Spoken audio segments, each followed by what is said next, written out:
महाराजा सुहेलदेव पासी भारत के उन महान नायकों में से एक हैं जिन्होंने मातृभूमि की रक्षा के लिए अपना सर्वस्व न्यौछावर कर दिया। 11वीं शताब्दी के इस प्रतापी राजा की वीरता की गाथा आज भी उत्तर प्रदेश के तराई क्षेत्रों, विशेषकर श्रावस्ती और बहराइच में गूंजती है।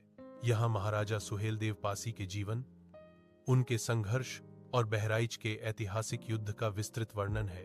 प्रारंभिक जीवन और पृष्ठभूमि। महाराजा सुहेलदेव का जन्म 11वीं शताब्दी के आरंभ में हुआ था। उनके पिता का नाम महाराजा जार्दव पासी, कुछ स्थानों पर उन्हें मोरध्वज भी कहा गया है, था। सुहेलदेव का साम्राज्य श्रावस्ती, वर्तमान उत्तर प्रदेश में फैला हुआ था।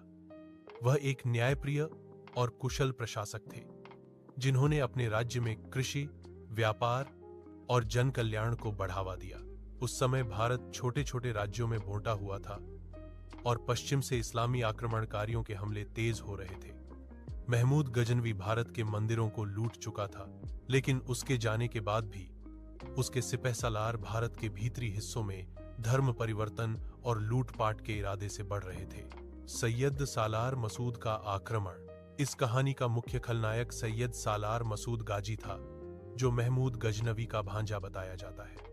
मसूद एक विशाल सेना लेकर भारत आया।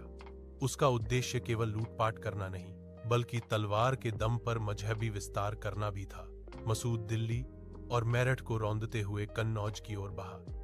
उसने रास्ते में पड़ने वाले कई छोटे राज्यों को तहस नहस कर दिया। उसकी क्रूरता की खबरें जब श्रावस्ती पहुंची, तो महाराजा सुहेलदेव ने चुप बैठने के बजाय संघर्ष का रास्ता चुना। उन्होंने समझ लिया था कि इस विदेशी आक्रांता को रोकने के लिए केवल वीरता है। दोस्तों, ऐसे ही कहानी सुनने के लिए हमारे चैनल को सब्सक्राइब करें, प्लीज़ हमें सपोर्ट करें, लाइक करें।